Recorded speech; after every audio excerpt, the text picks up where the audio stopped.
ታሪኩ የሚጀምረው 2020 ባልታወቀ ቫይረስ ምክንያት የሰው ልጅ በሙሉ ከምድር ላይ ጠፍቶ ፊሊፕ ሚለር የሚባል አንድ ሰው ግን በህይወት ተርፎ እያሳየን ነው። ፊሊፕ ላለፉት ጥቂት ዓመታት በአንድ አሮጌ ቫን መኪና አሜሪካን በሙሉ ሲዞር ቆይቶ ሰው መኖሩን ለማረጋገጥ ሰው አለ እያለ በከተማዋ ሜዳ ላይ ይጮሃል። ነገር ግን መልሱ የገዛ ድምፁ እያስተጋባ ብቻ ነበር። ተስፋ የቆረጠው ፊሊፕ ወደ ትውልድ ከተማው ቱክሰን ተመለሰ። በመንገድ ላይ ግን ሌላ ሰው ካለ ብሎ በማሰብ በትላልቅ ማስታወቂያ ሰሌዳዎች ላይ በህይወት ያለ ሰው ካለ አድራሻ የቱክሰን ነው እያለ በደማቁ ጻፈ። ወደ ከተማው ሲገባ ግን ወደ ገዛ ቤቱ አልሄደም። ከተማው ሙሉ የኔ ነው፣ ለምን በደሃ ቤት ውስጥ እኖራለሁ ብሎ አሰበ። ከዚያም በከተማው ወደሚገኝ አንድ እጅግ በጣም ትልቅና ዘመናዊ ቪላ መረጠ። ይህ ቪላ የከተማዋ ባለጸጋ ነበር። ፊሊፕ ቤቱን ለማስጌጥ የወሰደው እርምጃ ግን አስገራሚ ነበር። ወደ ትላልቅ ሙዚየሞችና የጥበብ ጋላሪዎች በመሄድ በቢሊዮን የሚቆጠሩ ዶላሮች የሚያወጡና በታሪክ የሚታወቁ ድንቅ ስዕሎችን ሰርቆ አምጥቶ ግድግዳው ላይ ሰቀላቸው። ለምግብ ጠረጴዛው ማስጌጫ ደግሞ ከታሪክ ሙዚየም የዳይኖሶር የራስ ቅልና የግብጽ ፈርዖን የሬሳ ሳጥን አምጥቶ አስቀመጠ። ፊሊፕ በዚህ ሁሉ ቅንጦት ውስጥ ቢሆንም በውስጡ ግን ባዶ ነው። ማታ ከመተኛቱ በፊት ጌታዬ ሆይ ራሴን በማርካቴ ስለምጸና ይቅር በለኝ፣ ላለፉት 2 ዓመታት ያደረኩት ይህንን ብቻ ነው እያለ ይጸልያል። አንድ ቀን ጧት ፊሊፕ መጸዳጃ ቤት ገባ። ነገር ግን ስራውን ጨርሶ ፍላሽ ሊያደርግ ሲል ውሃ አልመጣለትም። የከተማው የውሃ መስመር ሙሉ በሙሉ ቆሟል። ፊሊፕ ግን አልተጨነቀም። ወደ ጓዳ ሄዶ ብዙ የታሸጉ የመጠጥ ውሃዎችን አምጥቶ መቀመጫውን ሊታጠብ ሞከረ። ከዚያም ሆዱ ስለራበው ምግብ ፍለጋ ወደ ሱፐርማርኬት አመራ። የሱፐርማርኬቱ በር ግን ተቆልፎ ነበር። ፊሊፕ መክፈቻ ከመፈለግ ይልቅ ሽጉጡን አውጥቶ የመስታወቱን በር አፈነዳው። ወደ ውስጥ ገብቶም ብዙ ምግቦችን፣ የታሸጉ መጠጦችንና ጥሬ ዕቃዎችን መዝረፍ ጀመረ። ነገር ግን በዚያው መሃል አይኑ አንድ መደርደሪያ ላይ አረፈ። የወሲብ መጽሔቶች በብዛት ተቀምጠው ነበር። ፊሊፕ እነዚህን መጽሔቶች በሙሉ በትሮሊው ሞልቶ ወደ ቤቱ ተመለሰ። በቤት ውስጥ ያለው ቆሻሻ ግን እጅግ እየበዛ መጣ። ፊሊፕ ቤቱ የኔ ካልሆነ ለምን እጨነቃለሁ በሚል ስሜት የበላበትን ሳህንና የተጠቀመበትን ቆሻሻ ሁሉ እዚያው ይጥለዋል። ቤቱም ወደ ቆሻሻነት ክምር ተቀየረ። በኋላም የመዋኛ ገንዳ አምጥቶ በውሃ ፋንታ ማርጋሪታ በሚባል አልኮል ሞላውና በገንዳ ውስጥ እየዋኘ ከአልኮል እየጠጣና የወሲብ መጽሔቶችን እያነበበ ቀኑን ያሳልፋል። በቤቱ ውስጥ ያሉ ሽንት ቤቶች በሙሉ በቆሻሻ ስለተሞሉ ፊሊፕ ሊጠቀምባቸው አልቻለም። ስለዚህ አንድ አዲስ የፈጠራ ስራ ሰራ። በጓሮ ባለ ትልቅ መዋኛ ገንዳ ላይ ያለውን የመወርወሪያ ሳንቃ መሃሉን ቀደደው። በዚያች ቀዳዳ ላይ ተቀምጦ ወደ መዋኛው ገንዳ ውስጥ ይጸዳዳል። ይህም ለሱ አዲስ ሽንት ቤት ሆነ። ነገር ግን ብቸኝነቱ አእምሮውን እየነካው መጣ።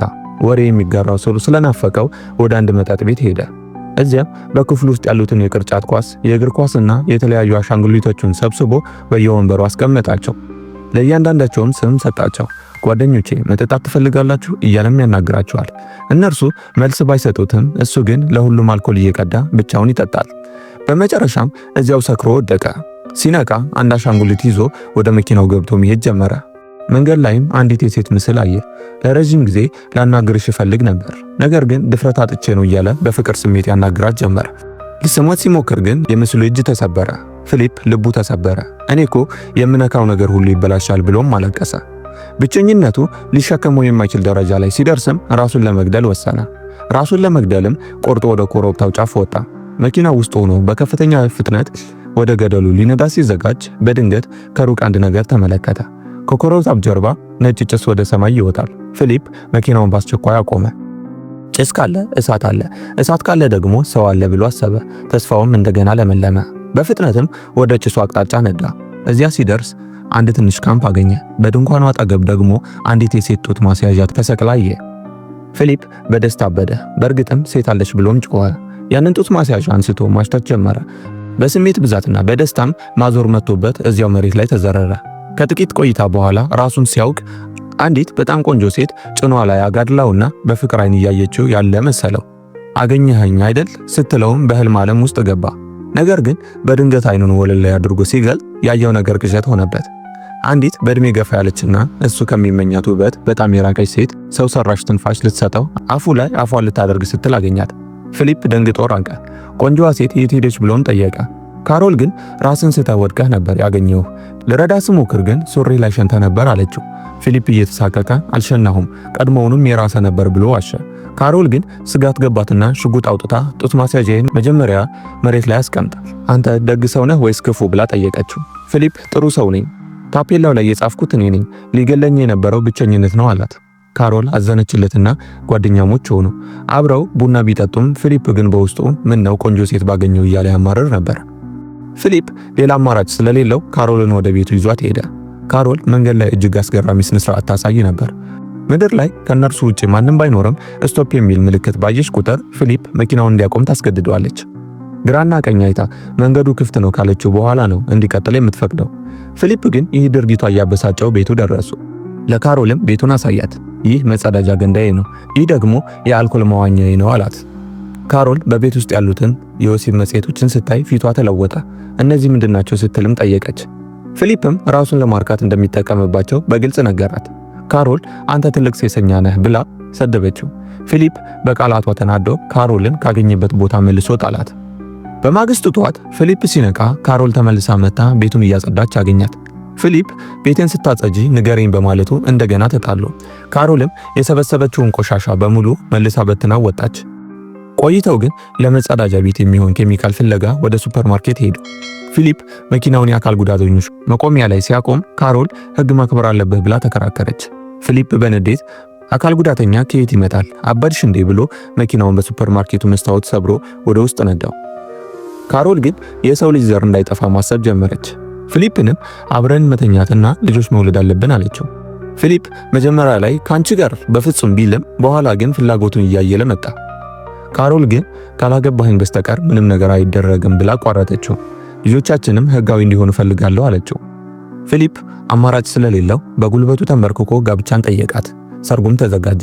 ፊሊፕ ግን ሰርጉን ስላልፈለገው የተቀደደና የቆሸሸ አሮጌ ልብስ ለብሶ ቤተክርስቲያን መጣ። ካሮል ቤተክርስቲያኑን በሚያምር ሁኔታ አስጊጣ ነጭ የሰርግ ልብሷን ለብሳ ጠበቀችው። ቀለበት ሊያደርጉ ሲሉም ፊሊፕ ቀለበቱን ረሳሁት አላት። ካሮል ይህን ስትሰማ በንዴት ሰርጓን አቋርጣ ወጣች። ፊሊፕ ተከትሏት ሄዶ ይቅርታ ጠየቃት። ወደ ጌጣጌጥ ቤት ሄደው ብዙ ቀለበቶችን ወስደው ሰርጉ ተፈጸመ። ነገር ግን በሰርግ ምሽታቸው ካሮል ሌሊቱን ሙሉ ስታወራ በማደሯ ምንም ሳይደረግ ነጋ። ፊሊፕና ካሮል ከተጋቡ ጥቂት ቀናት በኋላ በመኪና እየተጓዙ ሳለ በአንድ መስቀለኛ መንገድ ላይ በድንገት ከአንዲት ጥቁር ሊሞዚን መኪና ጋር ተጋጩ። ፊሊፕ መኪና ውስጥ ሰው መኖሩን ለማየት በፍጥነት ወርዶ በሩን ሲከፍተው ሜሊሳ የምትባል እጅግ በጣም ቆንጆ ሴት ወጣች። ፊሊፕ ሜሊሳን ሲያይ አይኑ ደረቀ፣ ማመን አቃተው። ዓለም ላይ እንደዚህ ያለች ቆንጆ ሴት ቀርታለች ብሎም ደነገጠ። ካሮልም ሌላ ሴት በማግኘቷ ተደሰተች። ሶስቱም ወደ ፊሊፕ ቤት አመሩ። መንገድ ላይ ፊሊፕ ሜሊሳን ለማስደመም የማይቆፍረው ጉድጓድ አልነበረም። እሷ በምትናገረው ትናንሽ ቀልዶችም በከፍተኛ ድምጽ ይስቃል። ሜሊሳም ታሪኳን ስትነግራቸው የፊሊፕን ማስታወቂያ አይቼ ከተማ ከመጣው 2 ሳምንት ሆኖኛል፣ ግን ሰው ሳጣ እንደ ውሻ ስዞር ነበር አለች። ፊሊፕ ይህንን ሲሰማ በቁጭት ሊሞት ደረሰ። ሜሊሳ የመጣችው ከካሮል በፊት ነበር። እሷን ቀድሞ አግኝቷት ቢሆን ኖሮ ካሮልን በጭራሽ አያገባትም ነበር። ካሮልም ሜሊሳን እኛኮ ከተጋባን ገና 1 ሳምንት መሆናችን ነው ስትላት ሜሊሳ ዋው በጣም ፈጣኖች ናቸው ብላ ተገረመች። ፊሊፕ ግን ስለ ጋብቻው ማውራት ስላልፈለገ የመኪናው መጋረጃ በፍጥነት ዘጋው። ቤት ሲደርሱም ሜሊሳ በቤት ውስጥ ያሉትን ውድ ስዕሎች አይታ ተገረመች። ደክሟት ስለነበረም ማረፍ እንደምትፈልግ ስትናገር ፊሊፕ እሱ ቤት እንድታርፍ ቢጋብዛትም ካሮል ግን ፊሊፕ በቤት ውስጥ ባለው ገንዳ ላይ ነው የሚጸዳዳው ብላ ሚስጥሩን አወጣችበት። ሜሊሳ ተጸይፋ ሌላ ቤት ፍለጋ ወጣች።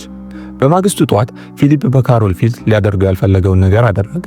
ካሮል ጺምህን ተላጭ ስትለው አልፈልግም ብሎ ሲከራከር የነበረው ሰው ሜሊሳን ለማስደመም ሲል ብቻ ጺሙን ሙልጭ አድርጎ ተላጨ። ስፖርትን መስራት ጀመረ።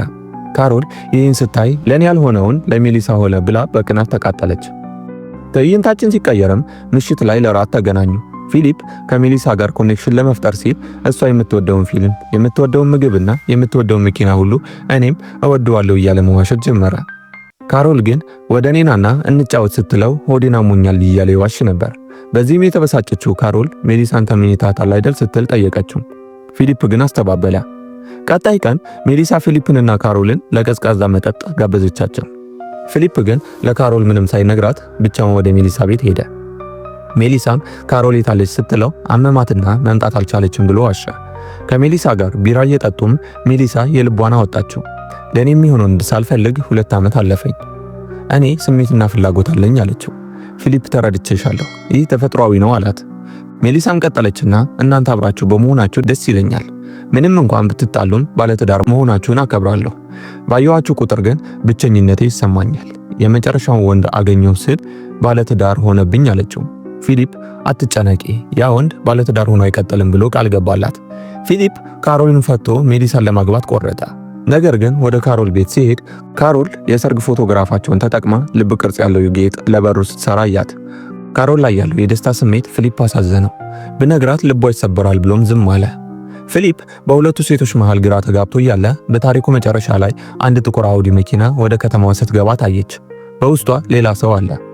ታሪካችንም ይህ ሰው ፊሊፕ ታፔላው ላይ የጻፈውን አይቶ የመጣ ሰው መሆኑን እያሳየን ያበቃል።